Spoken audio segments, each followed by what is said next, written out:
Imagine voluntarily sealing yourself in a tiny bricked-up room for the rest of your life. No sunlight, no visitors, and only a small window to the outside world for food and prayer. Why would someone willingly choose this? Tonight, we'll uncover the deeply spiritual and shockingly solitary life of a medieval anchoress. Her days spent in devotion, her unique path to freedom, and the surprising richness in a life defined by four walls. Imagine turning your back on everything you know, not because you've been forced to, but because you want to. Every relationship, every comfort, every small joy left behind forever in exchange for a single, unbroken focus: your connection to God. It's hard to wrap your head around, right? Yet that's exactly what medieval anchoresses did. These women voluntarily chose a life most of us would call unthinkable, sealed off from the outside world for good, committing themselves to enclosure, prayer, and solitude. The question is, why? Before we get into the reasons, let's pause for a second to picture what life was already like for women in medieval Europe. For most people, it was harsh, uncomfortable, and short. Imagine days spent either grinding grain, weaving fabric, tending animals, or if you were unlucky, just clawing your way through the poverty. For women especially, choices were limited. Marriage wasn't something you did for love. It was usually arranged or just expected, locking you into domestic work or childbearing. For those who managed to join a convent, life got marginally more stable, though still restrictive. But anchoresses? They took a path that was even more extreme, rejecting society entirely in ways most people would never dare, even in a world that wasn't exactly brimming with freedom. But here's the thing. They weren't running from life. They were running toward something bigger, something they believed could only be found in total isolation. The life of an anchoress was rooted in deep spiritual conviction. These women sought to strip away every distraction, every desire, every tether to the material world in order to draw closer to God. They saw solitude not as emptiness, but as a space ready to be filled with divine connection. Worldly pleasures, possessions, conversations, all these things were seen as noise. And for someone who truly desired union with God, silence was the better path. The process to become an anchoress wasn't something you casually signed up for. It was a deeply serious, almost theatrical turning point in a woman's life. It began with a ceremony that can only be described as chilling. Known as the consecration ceremony, this wasn't like taking holy vows. It felt more like attending your own funeral.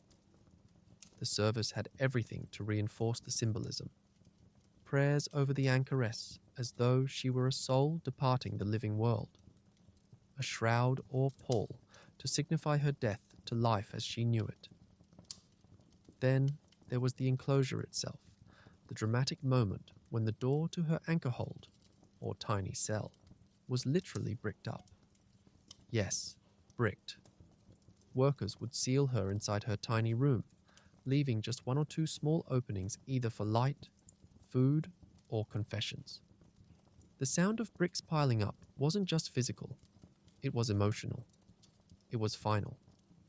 In that moment, she wasn't just leaving her family, her community, or her former life. She was being symbolically buried alive. Of course, there's no escaping the sheer heaviness of that image. The room would grow darker. The sounds from whatever small group had gathered would fade, and suddenly, it was real. This was her space, potentially for decades. Can you imagine sitting there after the final brick closed you in?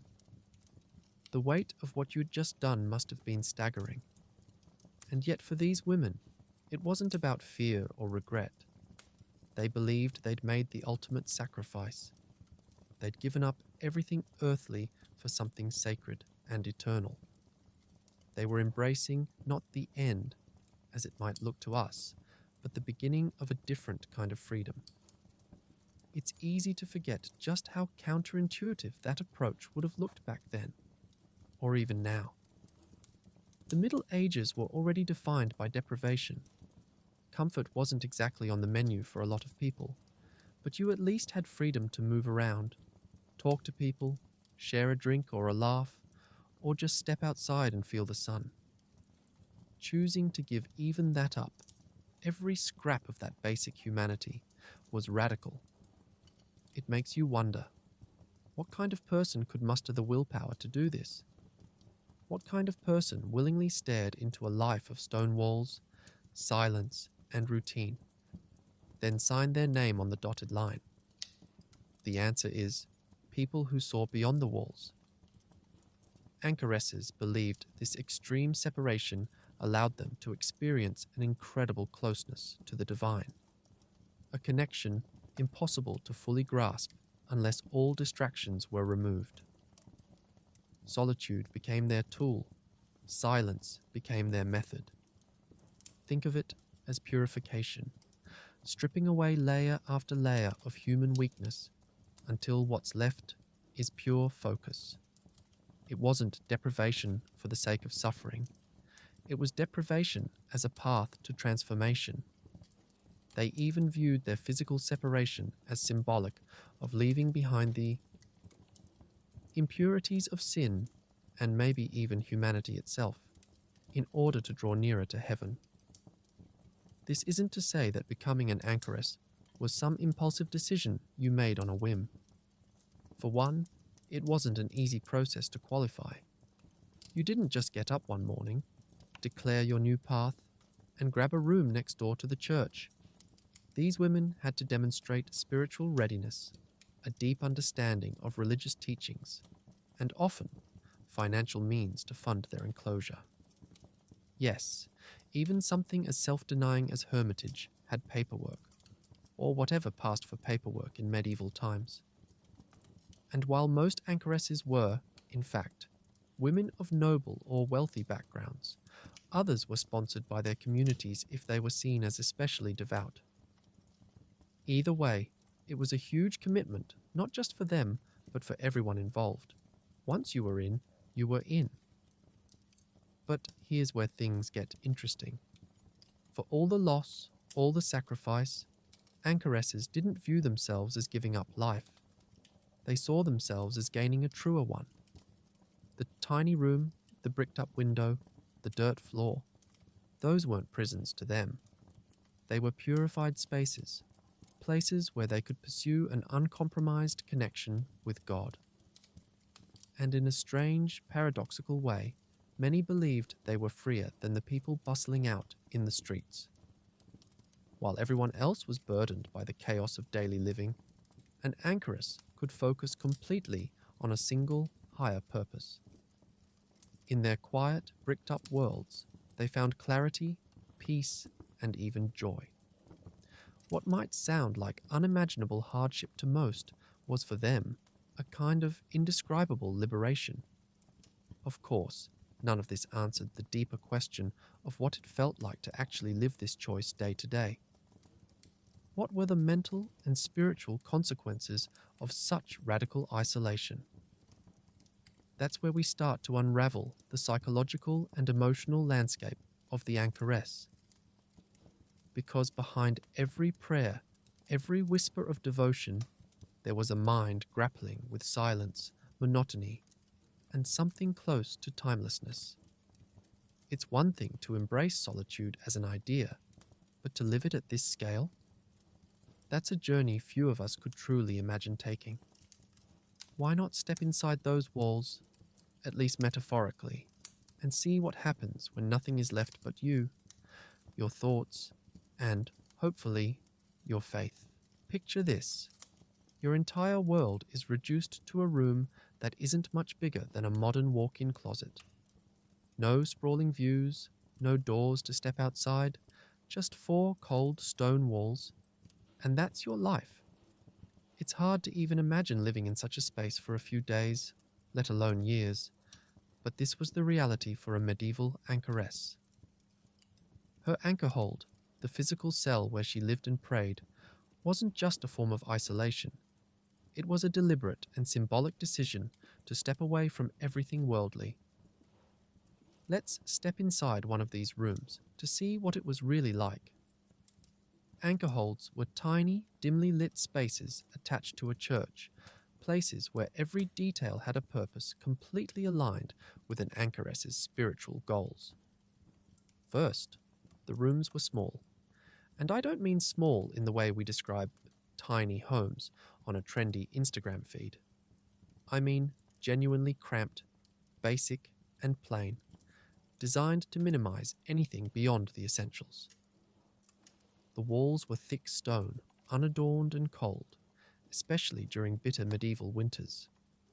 These cells were often poorly heated, if at all, and insulation was not a concept people really had access to back then. The single room of the anchor hold didn't just feel like a place where distractions were stripped away. It forced distractions to disappear. Everything that could have made life a bit softer or more pleasant was left behind. The placement of anchor holds wasn't random. They were always built up against a church as near as possible to its main sanctuary.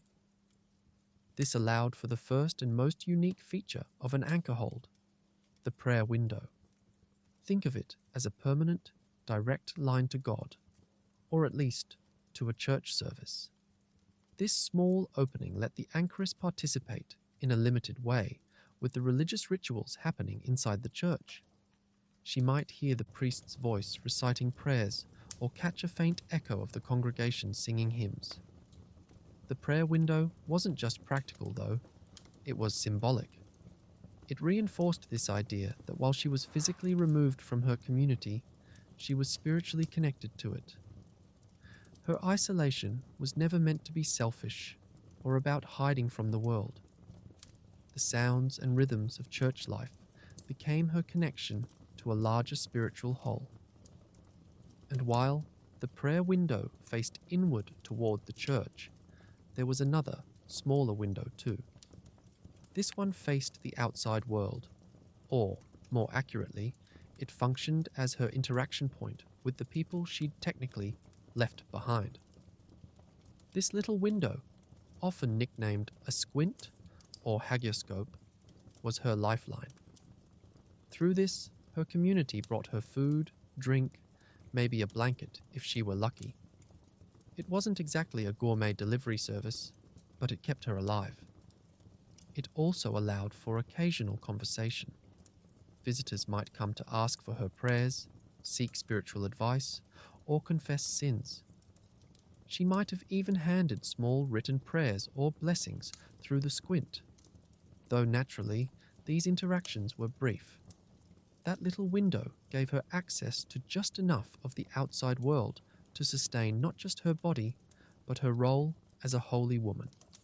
For the basics of survival, some anchor holds were equipped with a latrine, though this wasn't exactly high-tech plumbing.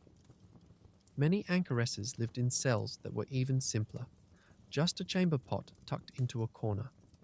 A stark reminder that even basic comfort wasn't the point here. Several anchor holds included enough space for a modest bed or a wooden bench, although furnishings might be a stretch when we're talking about such bare essentials. A tiny table, maybe a crucifix or religious text, and whatever tools she needed for prayer or simple daily rituals. That was it. Any attempt at ornamentation or decoration would have been considered unnecessary and even counterproductive to her spiritual goals. She was here to strip life down to its barest, most essential components. All of this practicality made the anchor hold a blank canvas of sorts, but it was far from comfortable, and even less so when you factor in the conditions. The stone walls, as sturdy as they were, didn't really lock out the sounds and smells of medieval life. Imagine trying to focus on deep prayer while church bells rang almost constantly, or while the muffled hum of market chatter reached your little window, And let's not even talk about the smell. It was medieval Europe after all. Sanitation wasn't exactly a global success story yet. The cold was relentless in the winter, biting through even the thickest layers of wool, while summers turned the space humid and stifling. Light wasn't much of a factor either. Whatever faint glow managed to seep in through the windows or cracks offered little more than enough to keep her from total darkness. Over time, the ambient conditions shaped not just the mood of the space, but also her daily routine. Without reliable clocks, the church bells became her marker of time, echoing out the rhythm of prayer, meditation, and reflection that filled her days. But none of this is to say the anchor hold was purely miserable. For the women who chose this life, its restrictions were the whole point. Think of it like a caterpillar inside a cocoon. It's not about the size of the space, but what happens inside it. The walls weren't a prison. They were a boundary, a sacred protection from the noise and distractions of the world outside. Stripped of worldly comforts, an anchoress found herself confronted with just her thoughts, her prayers, and her God. For some, this simplicity brought a clarity that transformed their inner lives in ways that would have been impossible on the outside. Still, it's impossible not to wonder how something so restrictive could offer such profound peace. Imagine waking up every day knowing that everything you do, from kneeling on a cold floor for hours in prayer to eating scraps passed through a tiny window, has one purpose: to draw closer to something divine. That's what these women saw in those 4 claustrophobic walls. It was a kind of freedom. Not freedom defined by movement, but freedom from distraction. As harsh and extreme as it might seem to us, these anchor holds became sacred havens where they could shed every layer of earthly concern. Of course, none of this erased the psychological challenge of being sealed into a room for the rest of your life. There's no doubt that the weight of isolation must have hit hard, especially in moments of physical discomfort, despair, or doubt. With such limited human interaction and nothing but silence for company, the mind had to find ways to adapt or break down. For many, faith was the anchor that kept their spirits grounded. But what did it actually take to live inside their own heads like that, year after year, with no way to escape? That next layer of their journey, how they mentally and spiritually coped with the crushing solitude, is where things get even more fascinating. What happens to your mind when the only voice you ever hear is your own? Think about that for a second. No chatter from friends, no music, no distractions. It's just you, your thoughts, and a silence so deep it feels physical. For the anchoresses walled away from the world, this wasn't an occasional experience. This was every hour of every day, and it came with some serious mental challenges. Loneliness, monotony, self-doubt, these shadowed them constantly, and in a tiny stone cell, there was no running from any of it. The truth is, solitude at this level doesn't come naturally to most people. Loneliness isn't just a passing feeling, it's a weight. It pulls at you in ways that can make time feel endless and turn even the most disciplined mind against itself. The longer an anchoress sat in that room, staring at walls roughened by the cold and damp, the harder it became to ignore her own thoughts.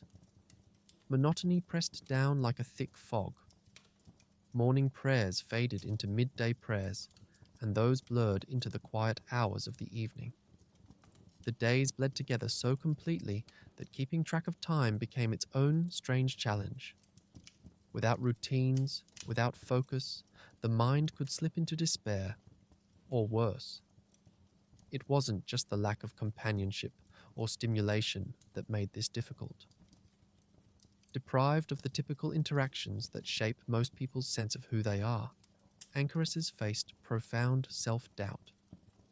No feedback from people, no gossip about the weather or village news to anchor them to reality, just an unfiltered inner dialogue that sometimes taunted them with feelings of inadequacy or temptation.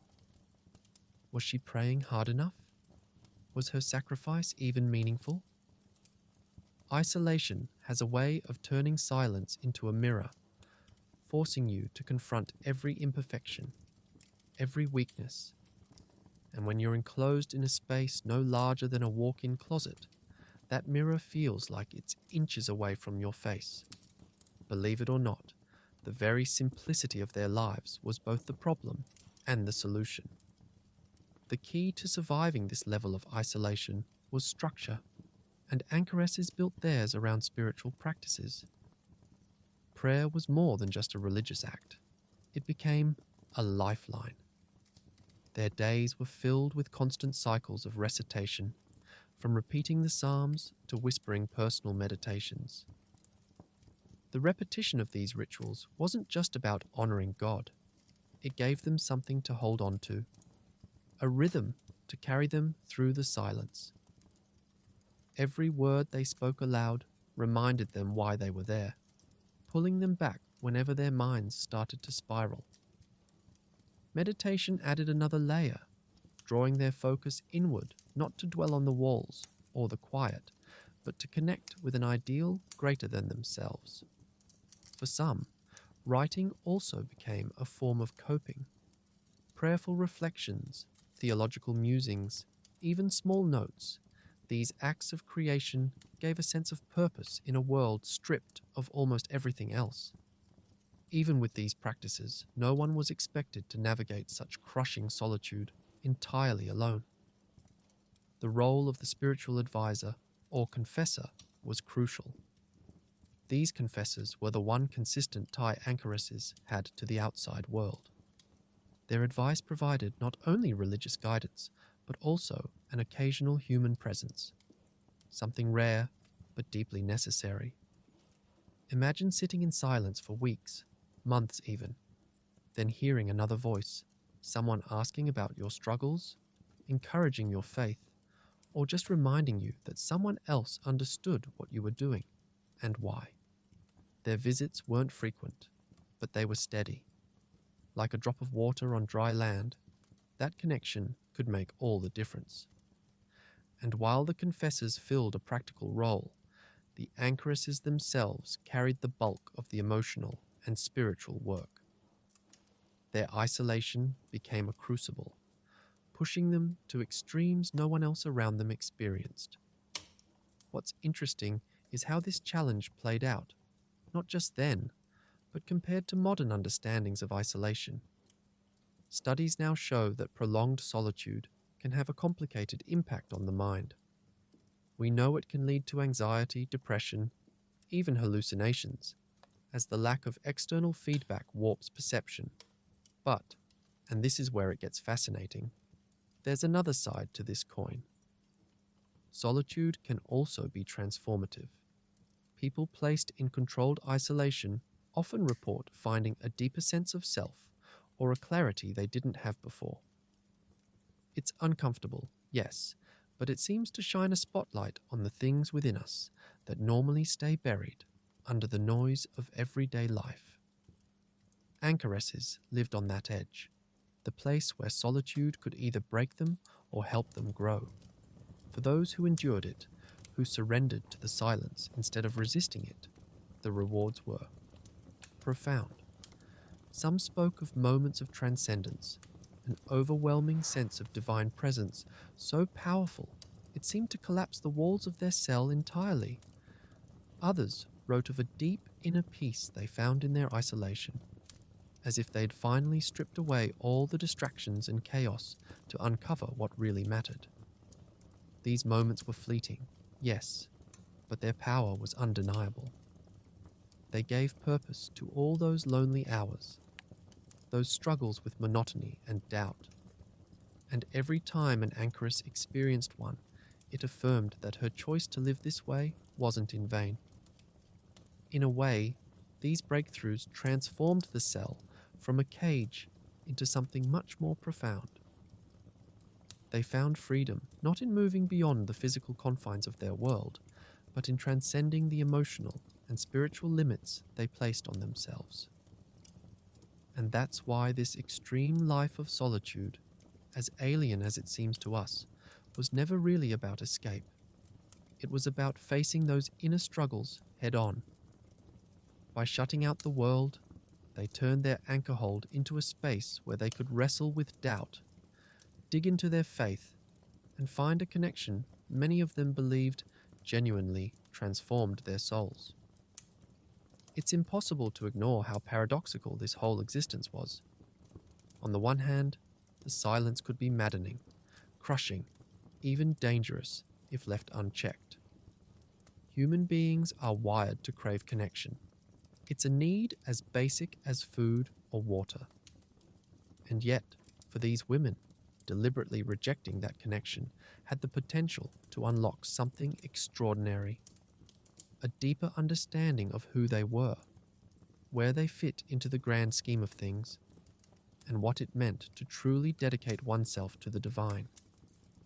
For all its hardships, for all its moments of despair, the isolation revealed something meaningful, even beautiful. Of course, this deeper connection didn't stay confined to them alone. Their victories against loneliness and doubt weren't just personal triumphs. They carried a weight beyond the walls of their anchor holds. People in the community, as we'll see next, came to view these women as spiritual beacons, almost like celebrities within their communities, despite their physical isolation. And that raises an even bigger question. What happens when a life built on silence becomes deeply intertwined with the noise of the world outside? Imagine being both invisible and indispensable at the same time. That's what it was like to be a medieval anchoress, a woman whose entire life was hidden away behind stone walls yet deeply woven into the spiritual fabric of her community. From the outside, you might think she'd been forgotten, locked away and out of mind, but the opposite was true. An anchoress was valued in ways that went far beyond her physical presence. People believed she stood at the edge of two worlds, the earthly, with all its messiness and distractions, and the divine, where all was pure and eternal. And because of that, she held a unique kind of power. Despite her isolation, the anchoress was anything but cut off from the people around her. Her role was spiritual, and in some ways, deeply relational. In a medieval mindset, she wasn't just some eccentric hermit tucked away in a church wall. She was a kind of spiritual bridge, a person who existed to pray not just for herself, but for everyone. To many, she wasn't so much closed off as she was elevated. People brought prayers to her, asked her for advice, and trusted her to intercede with God on their behalf. They believed she had a direct line to heaven, an ability to hear God or even interpret His will. In a world where life was unpredictable, filled with disease, famine, and war, having someone like her nearby felt like a small anchor of stability. You might imagine the anchor hold as a lonely, insignificant cell, but for a medieval town, it was often the exact opposite. It became a place of focus, a spiritual hub. Villagers would gather outside her small window, waiting just for a moment to pass a note or a small gift, or even just to hear her blessing. If you were sick, facing a big decision, or burdened down by guilt, well, who better to turn to than the woman who had removed herself from all distractions and temptations? Her prayers were seen as especially effective, almost as though God would listen to her more closely because she had made such an extreme sacrifice. People genuinely believed in the power of her words, and that belief didn't just draw individuals to her, but united the community in its recognition of her importance. And it wasn't just about words or advice. The community made a tangible investment in her life. An anchoress depended entirely on the people outside her cell for survival. Food didn't magically appear in her cell. Someone had to bring it to her. Clothing, Small comforts, even repairs to the structure of the anchor hold itself were the responsibility of her neighbors. These weren't acts of charity. They were seen as an investment in their relationship with someone holier than they could ever hope to be. By supporting her, they sustained her role as their spiritual guide and protector. The act of feeding her was symbolic too. It wasn't just about keeping her alive, but about keeping the connection between their world and hers intact. They gave, and in return, they felt they were receiving something far more precious: spiritual protection, advice, and prayer. It wasn't always as simple as delivering bread and walking away, though. For many people, the Anchoress wasn't just a holy figure. She was a kind of counselor. Some Anchoresses became trusted mediators in their community, helping resolve disputes that might otherwise tear neighborhoods or families apart. Their reputation for wisdom, impartiality, and closeness to God made them ideal for this role. Imagine having someone who wasn't tangled up in local drama to step in and offer a fair perspective. Someone the community unanimously respected. That's a rare thing, even now, so you can see why some medieval townspeople would lean on their anchoress not just for spiritual matters, but for social harmony as well. Yet, for all their advice and prayers, their influence sometimes went far beyond their small cell. Some anchoresses left lasting legacies by recording their spiritual experiences, visions, or theological writings. These texts were often deeply personal, filled with details about their struggles, their doubts, and their moments of divine revelation. But they didn't just write for themselves. These writings were meant to inspire others. They gave audiences outside their immediate community a glimpse into their deeply mystical understanding of the divine.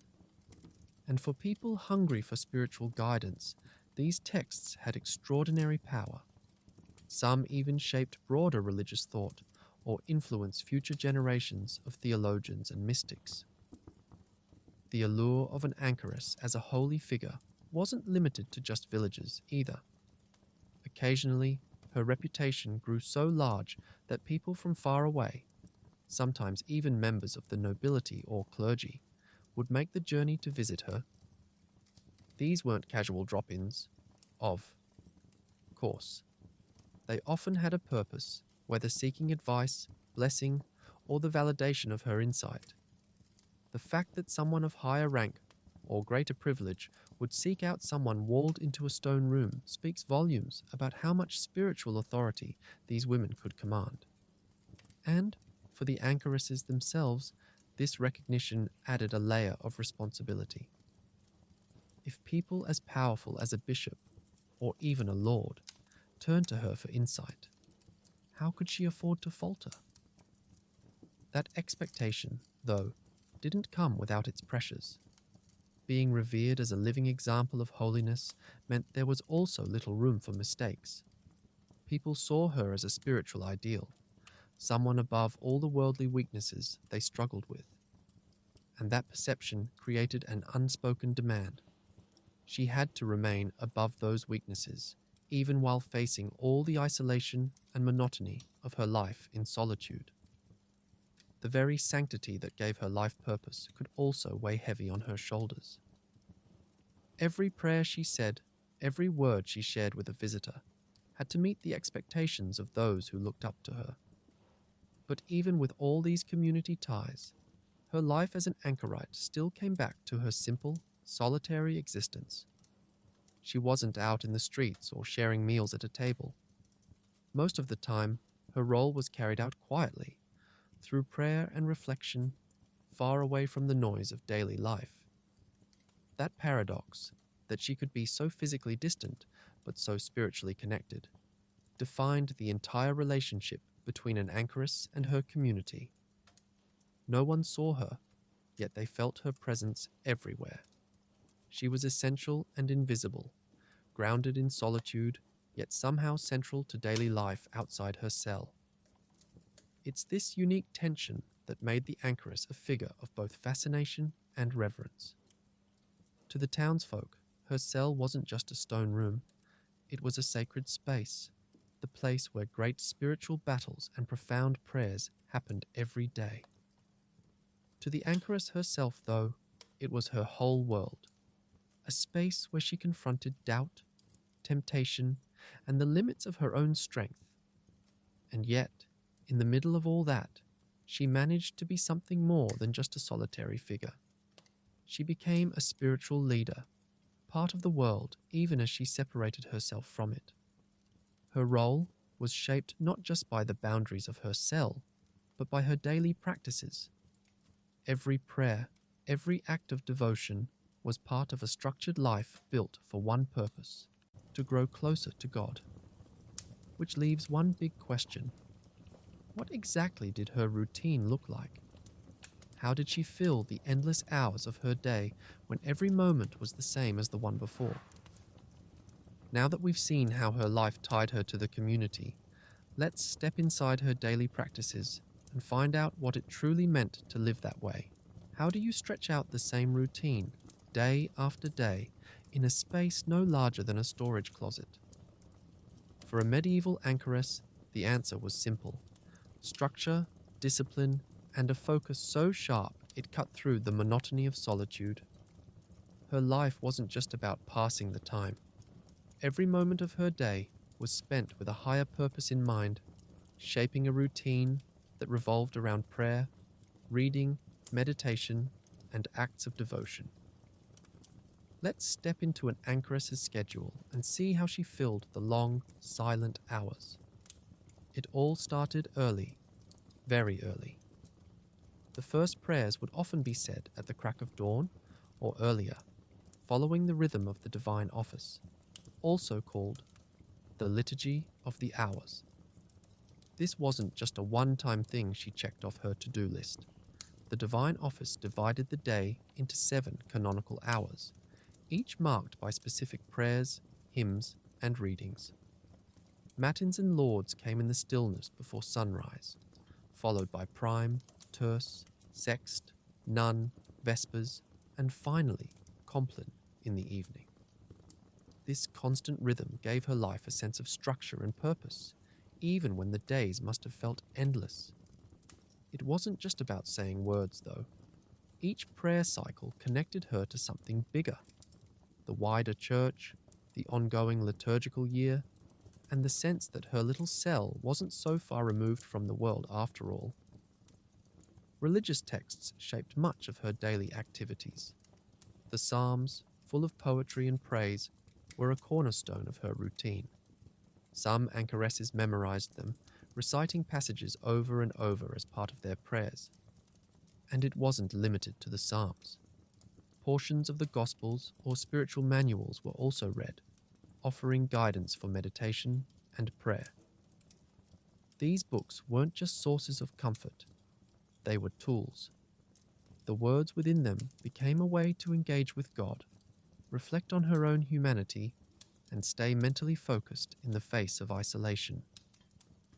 In a world without clocks, schedules like these became her anchor, not just for timekeeping, but for meaning. But prayer and reading were far from passive. If you imagine her quietly sitting in her little room all day with folded hands, think again. This level of devotion was grueling. Physical hardship was baked into the routine. Extended periods of kneeling on cold stone floors left bruises and strained muscles. Fasting wasn't occasional. It was a consistent feature of her spiritual life. Meals would come through her small window, simple offerings of bread or a thin soup. But sometimes she abstained entirely, believing that denying the body brought her soul closer to God. The hunger, the soreness from kneeling, the raw chill seeping through the stone walls during winter, none of it was accidental. These discomforts were seen as purifications, a way to mortify the flesh and strengthen her resolve. Every ache, every pang of hunger was a reminder of Christ's suffering, a signal that she was willingly walking the same path of hardship. meditation added another layer to her daily spiritual routine. In those silent moments between liturgical prayers, she worked to maintain an inner stillness. This wasn't mindfulness in the way we might think of it today. It had a sharper edge. Meditation wasn't about calmly observing her thoughts, but about directing them, focusing them entirely on God. By meditating on the life of Christ, biblical themes, or her own sins and struggles, she sought a deeper union with the divine. This level of focus was its own challenge. The silence surrounding her could either be a gift or a trap. Without careful discipline, silence could let doubt, fear, or even boredom creep in. But with practice, it became fertile ground for spiritual clarity. And yet, it wasn't just peaceful inner reflection. Being an anchoress meant engaging in what some called spiritual warfare. Alone in her cell, she faced temptation, self-doubt, and the haunting pull of long-forgotten memories. Did she sometimes wish she could reach through that little window and rejoin the world she'd left behind? Almost certainly. Some anchoresses described moments when their faith was tested, when they questioned why they chose this life at all. Spiritual warfare wasn't a battle anyone could see, but it left deep marks. Her routine wasn't just a way to occupy the hours. It was a shield, a weapon against the inner struggles gnawing at her resolve. Discipline became everything. Her mind couldn't drift far because the structure of her day pulled her back. Rituals like the divine office weren't just metaphysical practices, they were grounding. When you pray at set intervals, there's no such thing as aimlessness. You say your prayers, you bow, you kneel. There's always something to do, even if it's repetitive. That repetition became the very thing that kept her. Mind from wandering too far into dangerous territory. It imposed order on a life that might otherwise feel like a formless stretch of endless time. For all the hardship, there were moments of profound connection, moments anchoresses spent their entire routine preparing for. Some wrote or spoke about these experiences, where the walls around them seemed to disappear, where their isolation gave way to a deep, unshakable sense of divine presence. These moments weren't constant, though. They came in flashes, sometimes after weeks or months of struggle. And when they did, it affirmed everything: the fasting, the discomfort, the hours spent whispering prayers in the dark. It became clear, to them at least, that the structure, the discipline, and the silence weren't meant to punish. They were a pathway, designed to strip away earthly clutter and bring them closer to the divine. Even outside these rarefied moments, the daily practices were a test of perseverance. Fasting left her lightheaded. Kneeling for hours left her legs weak. The room itself could feel like another opponent. A cold, damp box with limited light and little comfort. Yet for the anchoress, all of this sharpened her focus instead of breaking her. She might inspect her struggles, face her doubts head-on, and in doing so, iron out the kinks of her resolve. The cell wasn't just where she worked. It was the furnace where her spirit was tempered. The presence of these spiritual routines also kept another factor in balance: her connection to the community just outside her window. While most of her day was spent in isolation, there were still moments when the world on the other side of the cell needed her. She might offer a visitor a word of advice or hear a confession, and it's not hard to imagine how her disciplined approach to her own spirituality made her seem like a steady, calming force to others. Her unwavering daily rhythm reassured the people outside just as much as it sustained her inside. In the end, her routine wasn't about surviving solitary confinement. It was about thriving within it. Every prayer, every fast, every whispered psalm sharpened her focus, fused her sense of purpose, and carved out a space where she could feel at peace. The structure wasn't just something to pass the hours. It became the foundation for transformation. It allowed her to take the solitude, the silence, the aching stillness, and turn it into something deeply meaningful. But not all days were the same. Not all prayers were answered in the same way. Some anchoresses went even further in their devotion, blazing trails that went beyond the routines of the ordinary. Their isolation sometimes led them to encounters that blurred the lines between faith and the extraordinary. What happened in those collisions with what they believed to be the divine? Let's look at the mystical experiences that some anchoresses claimed turned their cells into places of revelation. It's hard to picture what happens in the kind of silence that stretches on for years. For a medieval anchoress, that isolation created a world where the ordinary could give way to the extraordinary. Imagine spending hours, maybe even days, in deep, focused prayer. Your mind quiet, your senses completely tuned out from the clamors of daily life.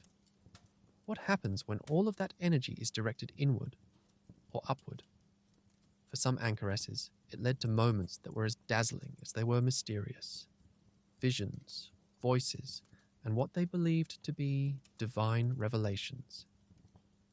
These were the moments that turned their solitude into something larger than life, though they came with more than a little tension. Let's be clear here. When anchoresses described these mystical encounters, they weren't talking about vague spiritual feelings or fleeting emotions.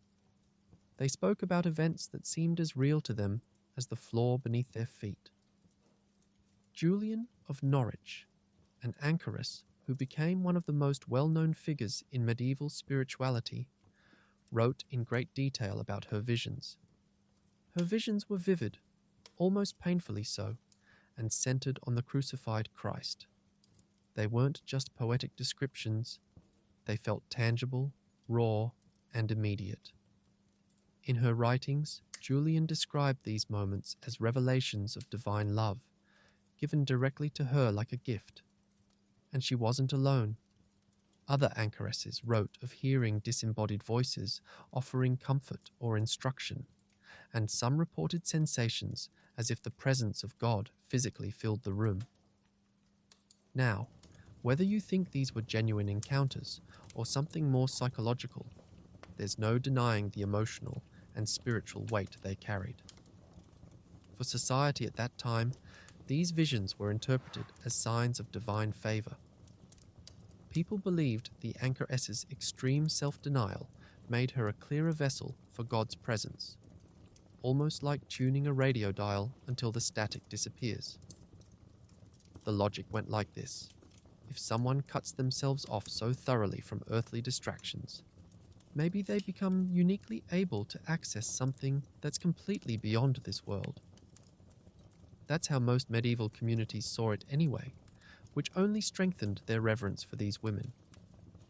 But the line separating divine revelation from psychological strain can get blurry when you factor in how these experiences likely came about. Think about the conditions of an anchoress's life. Long hours of fasting, repetitive prayers, little sleep, and constant meditation. Scientifically speaking, that can create an altered state of consciousness. The intense focus and deprivation might heighten the senses or cause hallucinations. And without distractions to redirect the mind, those experiences could feel amplified in a way that made them unforgettable.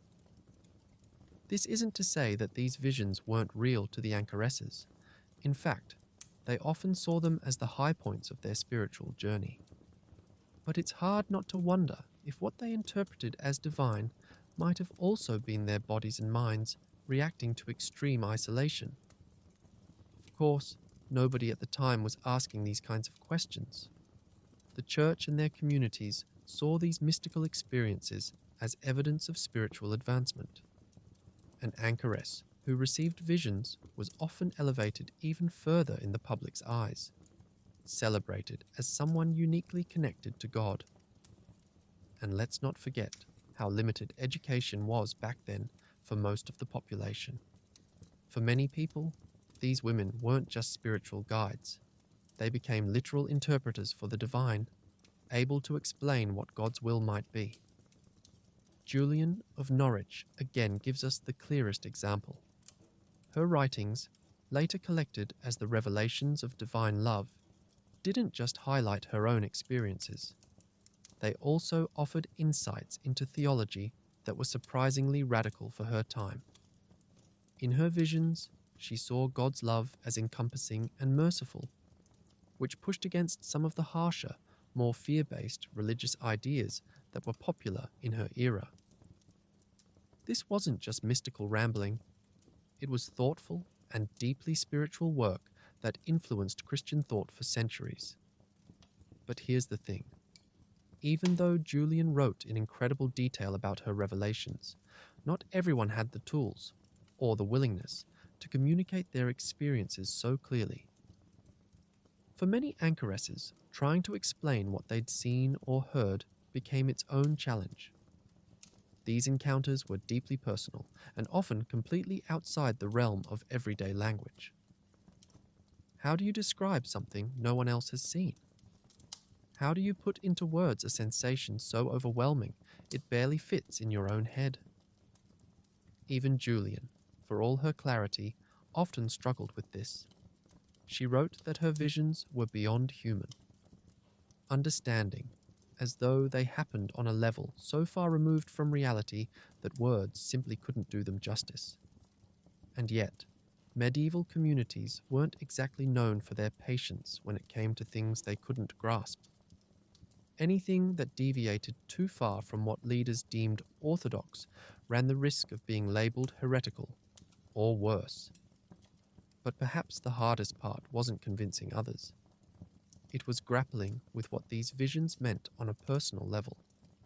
Imagine going years in complete silence, believing yourself to be totally devoted, then suddenly being confronted by something so intense it feels almost incomprehensible. Was it comforting? Terrifying? Both? For some anchoresses, these encounters gave their lives a heightened sense of purpose. They were the ultimate validation that their sacrifices weren't in vain, that their choice to live in isolation had forged a connection with God that most people could only dream of.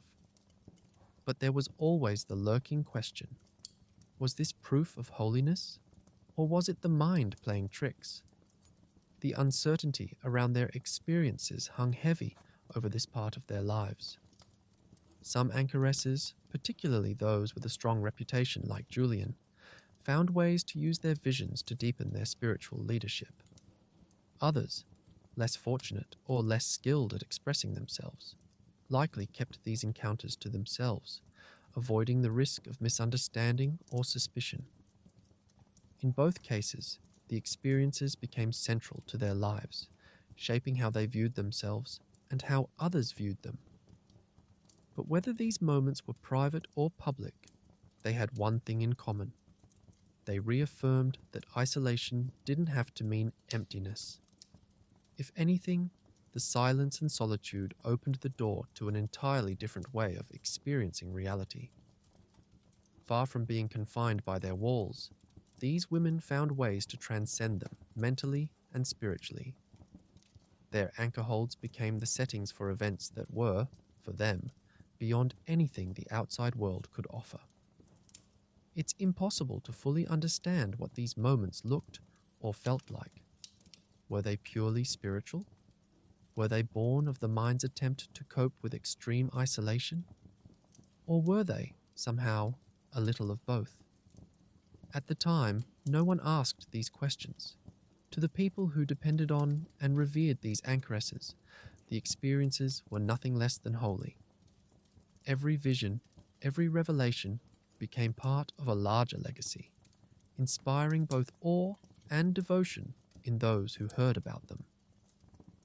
These moments of transcendence didn't just stay behind the walls where they happened. They left echoes, shaping the way these communities, and even the broader church, thought about faith, devotion, and the limits of human experience.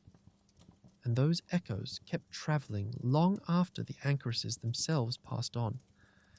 Even now, their stories and the lessons wrapped up in them continue to inspire a deeper look into solitude, spirituality, and what it means to try and hear the divine in the quietest corners of life. What could a medieval anchoress, locked away in a stone cell centuries ago, possibly have to say to us today? Quite a lot, it turns out.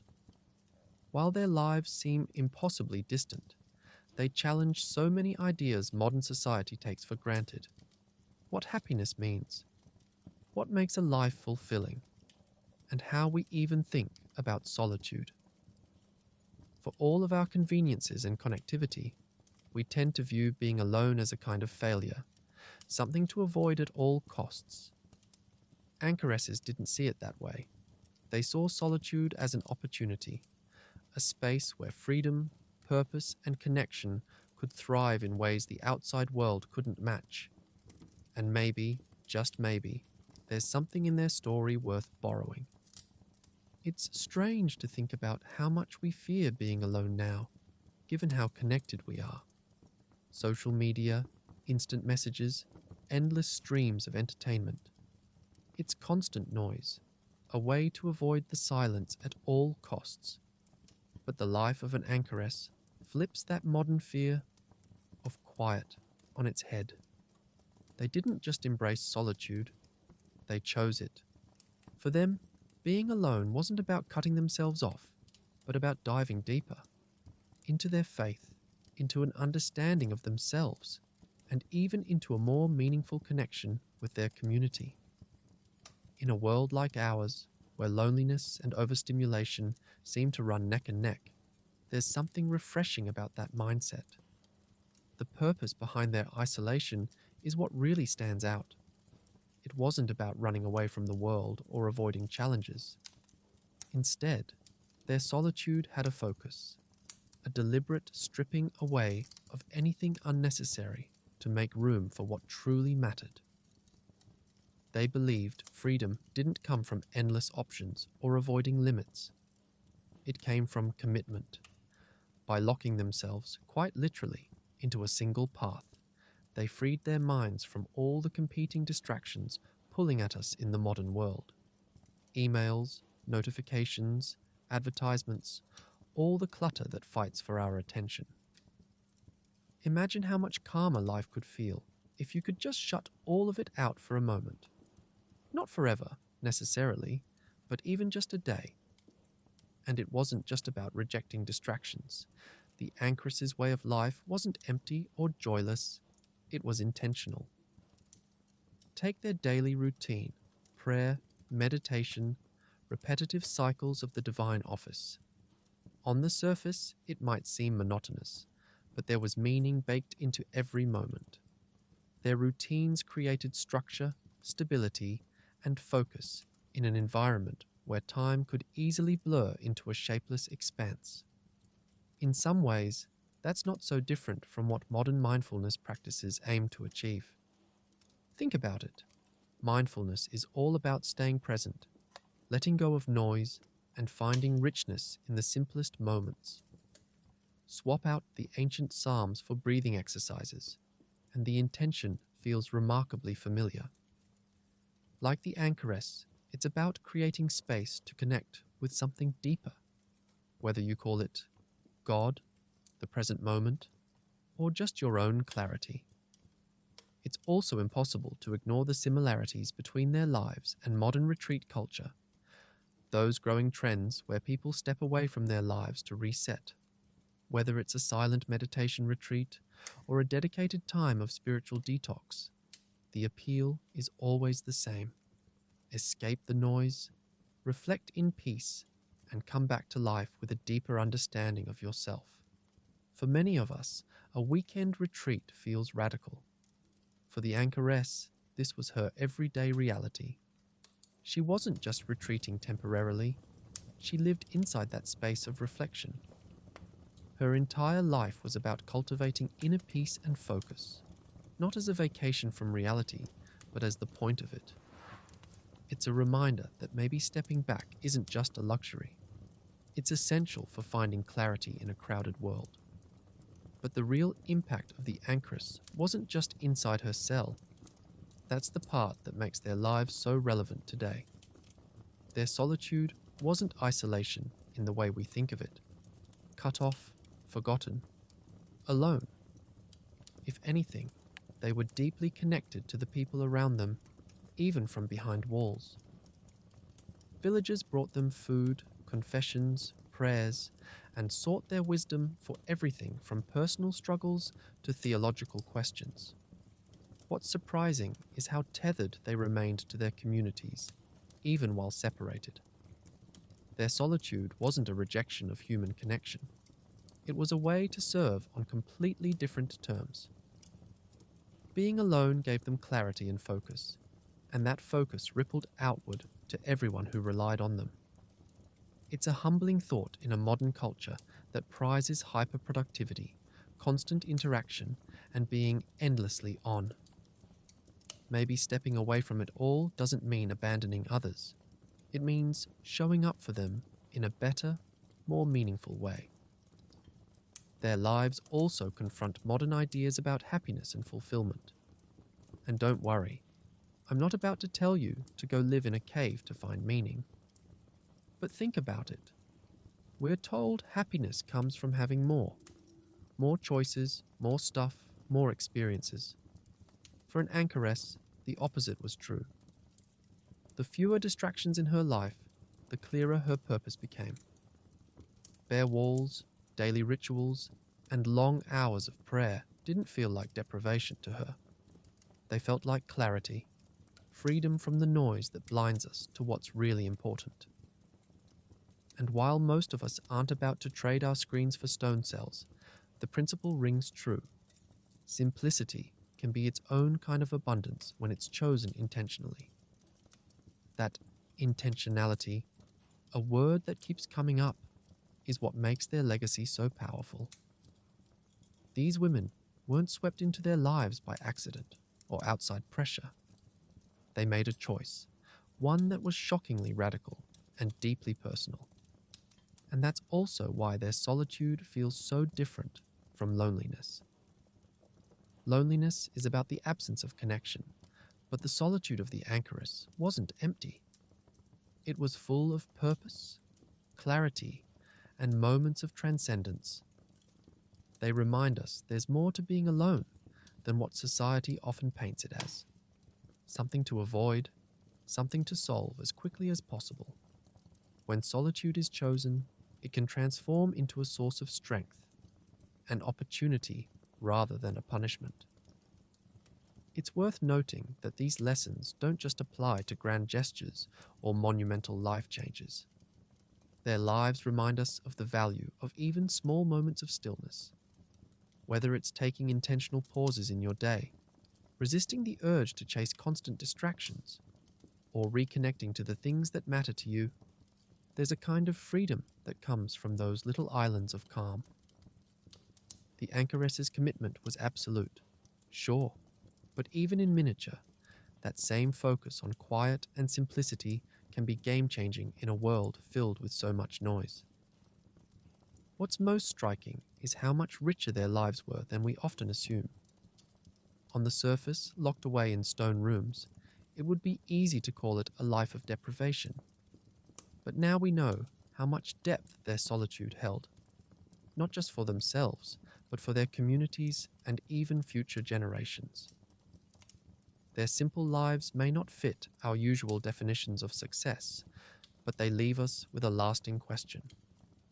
What are we missing when we fill every corner of life with noise, activity, and distraction? And what might we find if we dared to turn some of it off? The Anchoress's story isn't just about the past. It's a reminder of a timeless truth we're often too busy to hear. Purpose doesn't always come from doing more. Sometimes it's found in stepping back, in saying no to the chaos and yes to the stillness. Her locked cell wasn't about shutting life out.